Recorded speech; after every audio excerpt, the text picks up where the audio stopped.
Welcome into the install with Greg Cosell of NFL Films. I am Buck Reising. If you are new to the podcast, again, it's week 16, so I don't know why you would be new to the podcast, but we're always happy to have new people if you are so inclined. And God knows it's an interesting week in the NFL, Greg, not just because we're getting down the stretch and divisions are starting to be decided. The AFC South has already been won by the Houston Texans, but there's a lot of different personnel things going across the league, not just here in Tennessee. Atlanta benching Kirk Cousins, Jameis Winston getting sat down by Cleveland, and of course, Will Levis being benched for Mason Rudolph heading into their game against the Colts this week. We know it's a production league and these things happen, but it does seem like that it's a rash of them here in week 16. Yeah, and particularly with teams that are, fighting for a playoff spot, with Atlanta being the prime example. Kirk Cousins has not played well, and it's been odd to see because Kirk Cousins has been a very good quarterback in this league for a long time. He's a pure pocket player who's always been really good with sort of if you're reducing the position to its simplest terms, making the right throw to the right receiver at the right time, and he's kind of lost that, which is somewhat surprising. I don't have an explanation for it, Buck. It's just what the tape shows. And obviously, given that they're still 100% in the playoff hunt to win the division because they did beat the Bucks twice. So if they were to tie, they have the tiebreaker over the Bucks. And they do play the Giants this week. So they obviously felt it was in the best interest of the team. As you said, and you nailed it, it's a production league. They're not really getting production from Kirk Cousins. We'll see what happens. The one thing they know they do have going for them is Bijan Robinson in a very under the radar situation this year, as you know, has been really, really good, really good. And I'm sure they'll lean on him against the Giants and our old buddy Shane Bowen's defense. Yeah, I'd be fascinated to see what Penix looks like. Obviously, we've seen him in a small sample size so far this season, but Atlanta at least preparing themselves for a potential situation, even though they gave out that big contract, they have somebody to go to, which is not the case here in Tennessee, with all due respect to Mason Rudolph, because he's on a 1 year deal, Greg. Right. This situation here, and obviously you and I are going to have a great deal of time to talk about this offseason, and it's Yeah. going to be certainly a great deal of intrigue around it. But from our perspective here locally speaking, for myself and not for Greg, this is a coaching staff that's feeling it a little bit, which would lend itself to why they're making the quarterback change. With Will Levis coming off an inexcusable performance, 4 total turnovers. He leads the league in individual turnovers. It's been a really, really rough season for him. And it's pretty disappointing given that and I'm certain for him, given that we saw enough we thought this year and Yeah. or last year and this year it's cratered in ways that are inexplicable to me. Yeah, I mean, obviously you can go, interceptions in particular, you sort of need to go through each one individually. Obviously, I thought the last one was the one that was truly inexcusable. Yeah. I thought the one to the sideline was actually, uh, should he have thrown it? No, but the route distribution was really poor there. The receivers were way too close together. They ran a flood concept. Westbrook Ahini was the short receiver in the flood concept, and he kind of ran a pivot route back inside. But Boyd never got enough depth on his outcut, and the receivers, he and Westbrook Ahini were way too close together, and that allowed Taylor Britt, who was actually playing man to man on Westbrook Ahini, it allowed Taylor Britt to be involved in the play and make the interception. And like I said, it wasn't defined. That was the play call, and I'm sure that's why Will Levis threw it. But you could argue he shouldn't have thrown it, obviously, but that was the route distribution was really poor on that. And then the I forget, was that the first one or the second one? But the one where that got tipped and that Mike Hilton made the interception on, Mike Hilton was the second one. the second one, okay. I mean, that was an example, and I seemingly type this in my notes almost every week about Will Levis, which is something he needs to work on no matter what happens down the road, whether he's in Tennessee, whether he's somewhere else. He's just too inconsistent with his ball placement. I mean, I didn't think Westbrook Ahini, and first of all, he was the boundary X there, and he's not a boundary X, and he wasn't open at all. But technically, if he stuck it between his numbers, it wouldn't have been intercepted, and he threw it high, but and then it became a fluky play. But his ball placement, Will Levis's ball placement, is just a little too inconsistent. And even on some completions, I mean, you probably remember he hit Ridley for 16 yards on 2nd and 11 in the second quarter, but he left it behind Ridley. And that lost a run after catch opportunity because Ridley had a lot of space in front of him. And a play that was 16 yards could have been 30 yards, you Yeah. know. And so that's one of the issues Levis, has had. Um, I don't know if that's fixable. I don't know the answer to that. Coaches would have different points of view. Um, but I tell you, the one thing you don't see a lot of in this offense, and I'm just speaking watching tape. I'm not there for the process, so is you just don't see a lot of easy throws that I see with some other teams where you just feel like the quarterback can drop back and hit a guy who's relatively open by NFL standards. You don't see a lot of that in the Titans offense. Yeah, no, there's, again, it's not our place. Well, I do sports talk radio, so I blame people for stuff all the time, Greg. But on the podcast, obviously, Well, it's I'm a not little going to do different. that because I'm not in there through the process, and I'm Sure. not going to speak about things that I can't possibly know about. No, of course, you're a rational, reasonable, nuanced human being, and I spout And off every at the once in a mouth. while, my wife even thinks that, but you know. But the point is there's a collective issue here, and Will Levis has a role to play. But obviously, there's a bunch of. It's never as simple as one clear and obvious answer in football. That There's is, just I'm too many so glad pieces you to said play. that because I had this conversation with San Francisco people last night, talking to their radio people. And, of course, they wanted to be, what's wrong with Brock Purdy? What's wrong with this guy? And I'm saying, guys, there's 10 things going on here. You know, it's always easy to point blame at a quarterback or at a particular player that maybe isn't putting up the stats that we expected. But there's 10 different variables here that are going on. And it's just you can't blame one player. And I'm so glad you said that. And I hope people really hear that because you're 100% right. Well, certainly that's going to be a talking point moving forward because now Will Levis, unless there's an injury, and obviously there's always the potential to go back to a player, whether you've benched him for performance injury or otherwise. But right now, we'll see what they're able to do with Mason Rudolph, who's a very known Well, commodity, and the here's rest the of this way team I would at speak to that Stanford. if I could. Sure, Um, please. Number one, it's very possible that this move was made because of this particular coaching staff, and none of us can predict the future. So we're not going to sit here and talk about what's going to happen next year. We don't know. But this tells me that this coaching staff has made the decision that Will Levis is not the guy. Yeah. Because one thing that I learned from Ron Jaworski, who I worked with for years and years and is a very good friend of mine, and he taught me so much, not only about the quarterback position on the field, but the mental part of it, because obviously I didn't play NFL quarterback or quarterback at any time in my life. He said when you really learn about a quarterback is when he comes off a terrible game and he's probably the reason you lost. And then he has to come back in the building the next day and work all week, and everybody's looking at him because he's the guy that, just played poorly. And you learn more about a quarterback that week and how he performs in the next game than in any other thing a quarterback does. And they've obviously taken that opportunity away from Levis. Okay. So that leads me to believe in their mind that they've moved on. Now, again, I'm just giving you my opinion based on Ron Jaworski and other people I've heard talk about that. We certainly don't know the answer to that. We're not in the discussions. But because otherwise, I mean, it makes no sense to me. I'm only speaking my pointless point of view, as Billy Joel once said in a song. Um, it doesn't make sense to me to bench Will Levis. It doesn't make because Mason Rudolph's not your quarterback next year. Yeah. And how they go about addressing that quarterback position next year, given what the draft class currently looks like, what the potential free agent options may be. And There's no clear answers there either, I Greg. haven't done the work yet. Obviously, I start in mid-January, as starting with the draft class, although I've watched every one of these quarterbacks from their tape from 2023.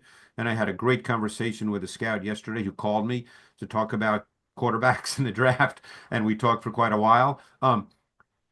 The consensus, and this has nothing to do with where they get drafted, by the way. You know how that works.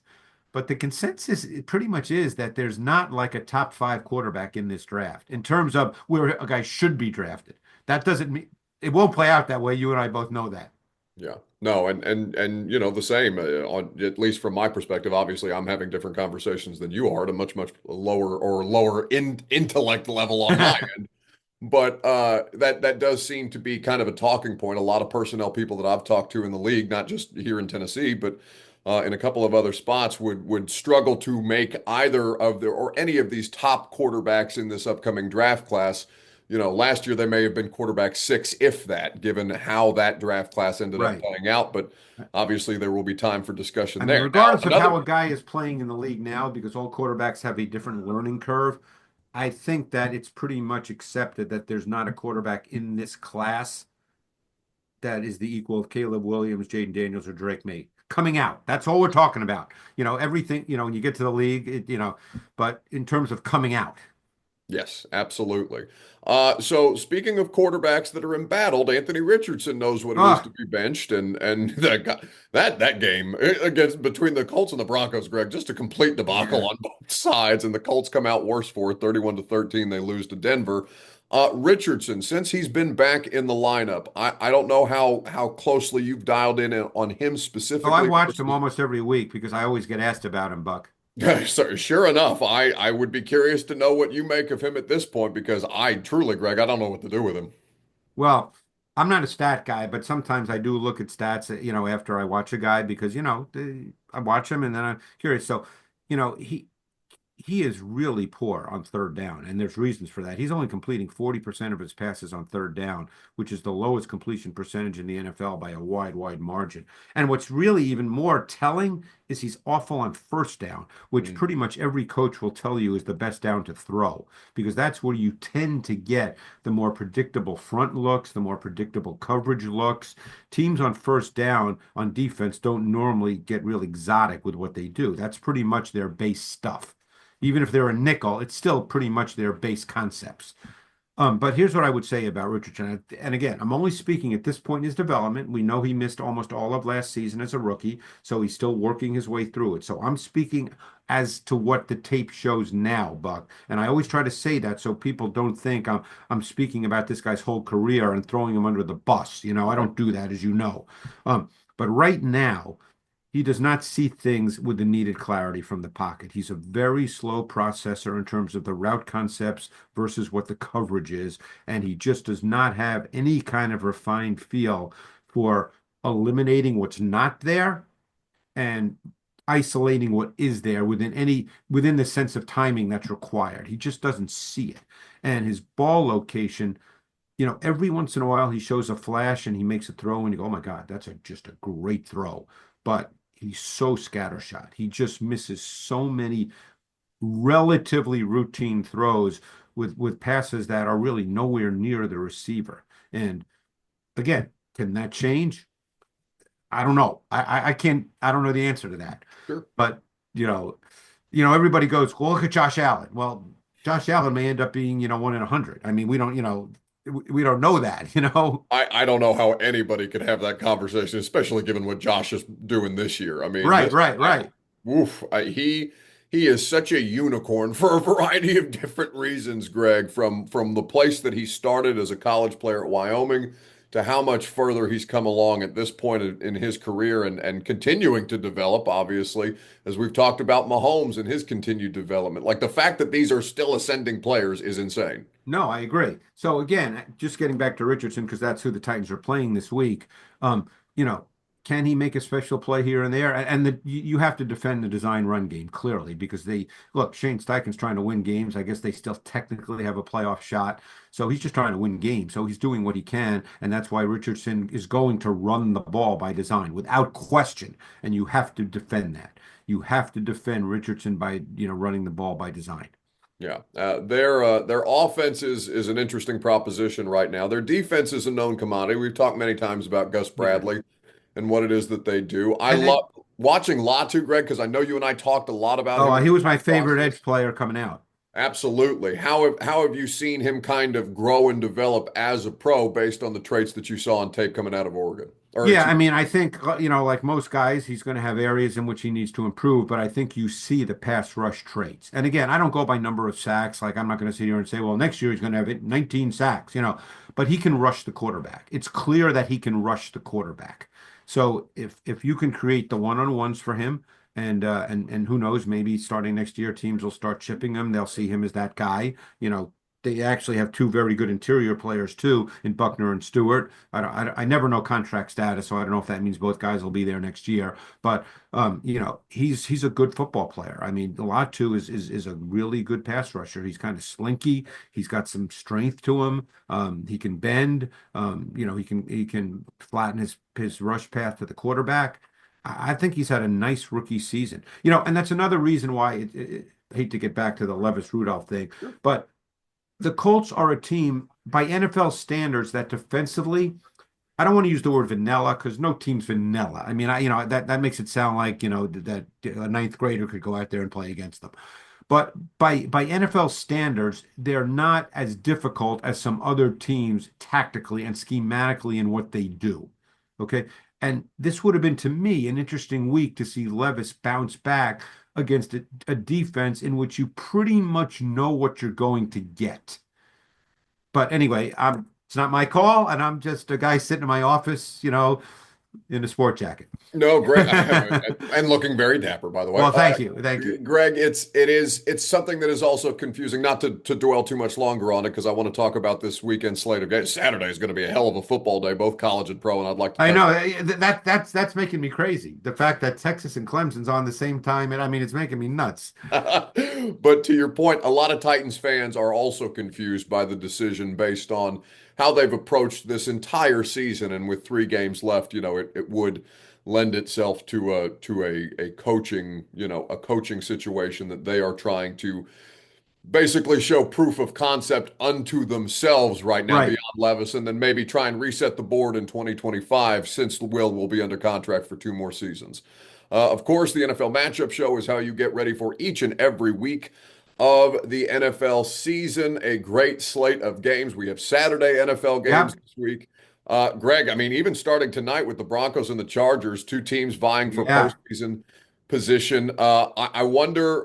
First, let's start on what you're breaking down for the matchup show before we talk about some of these other Well, games. this week we're only on Saturday, just so people know, because we that's what ESPN does for us is they only put us on Saturday because we want to do the Saturday games because that's Texans, Chiefs, Steelers, Ravens.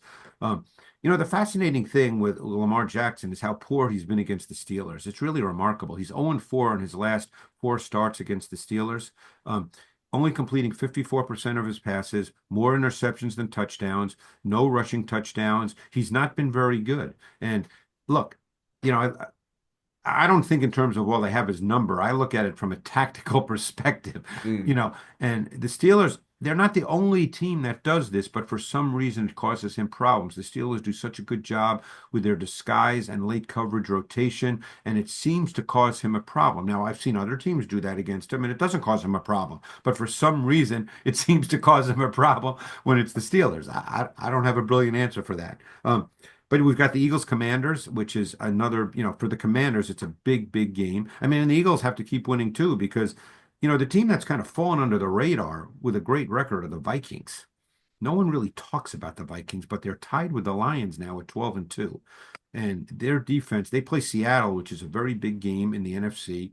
And that Vikings defense, they give up some yards and sometimes they give up points, but they're a very difficult defense to tactically play against. And Bucks Cowboys. I mean, here you probably will know the answer because I'm telling you this with the Bucks Cowboys. But if I said to you, who's the second leading rusher in the NFL over the last 4 games after Saquon Barkley, my guess is you and not a lot of other people would say Rico Dowdle. No, you're 100% correct. But just getting some opportunities to see him for as often as Yeah. the Cowboys are on prime time. He's just such a fun player for them, Greg. Yeah, I mean he's second behind Barkley over the last month, so they found a running game, and obviously even if Prescott was the quarterback, they needed to find a run game somewhere along the line, and that's one reason why they've been able to, win some games here. I think they've won 3 of their last 4, I think. Yeah, And no, Saints they've Packers, definitely they've made it a Packers are more a another more team. compelling conversation, the Cowboys at very least. Yes, yes. And the Packers are another team that, they're not going to win the division, but they're a pretty good football team, and the other thing, and I don't know if you talk about this, because again, you're on the radio for 3 hours, so I don't know if it's, all Titans talk. You're probably talking college hoops now with Not at 3 and Tennessee. 11, bud. Yeah, yeah. But the run game is kind of back in the NFL a little bit now. Teams are running the ball. Yeah, it's the plight of the Titans fan. It would seem that they try to modernize their offense in a year that everybody goes back to, or at least seems to, ebb and flow every year as trends in the league do. But there is a very run-centric focus, it would seem. No, there is.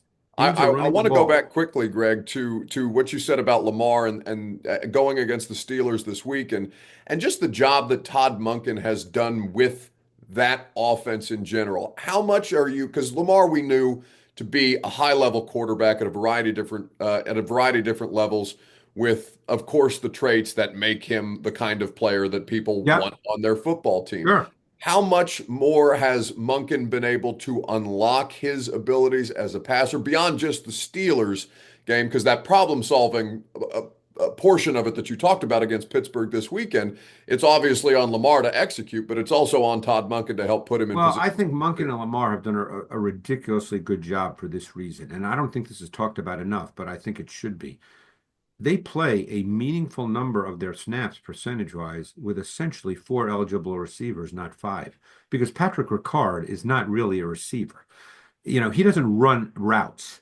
So it's pretty remarkable what they can scheme up and do and how Lamar can execute essentially with one hand tied behind his back because there's only four eligibles, not five.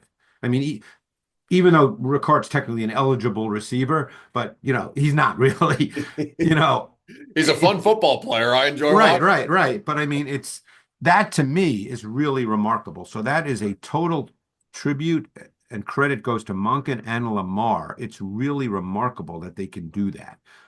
Now, I think you can do that when your quarterback has movement ability. I'm not sure you could play that way with a quarterback that doesn't have any movement ability because Lamar can get out of situations if indeed the defense does take away the route concepts of the four receivers. He can still create and make something happen. As good as someone like Jared Goff is, and I love Jared Goff's game, but he's not likely to make something happen if his receivers get taken away for Right. whatever reason. So that to me is what's truly remarkable, and that's a tribute both to Monken and Lamar. It is going to be a stimulation overload this weekend with the football, particularly on Saturday, obviously, as we talked about. I'd be remiss, Greg, here in our last 4 or 5 minutes that we have, if I didn't ask you if you had any matchup or tactical interest in this college football playoff, I because do. I'm a curious. lot of I'm fascinating yeah. games here. I'm very curious. Yeah, I have to look to see when they're all on because it's all different this year. I Yeah. know there's a game on tomorrow night. I don't know which one that is, but Oh, it's that's the battle for the state of Indiana, baby. That's the Hoosiers and Notre Dame. That gets it all going here. oh, there you go.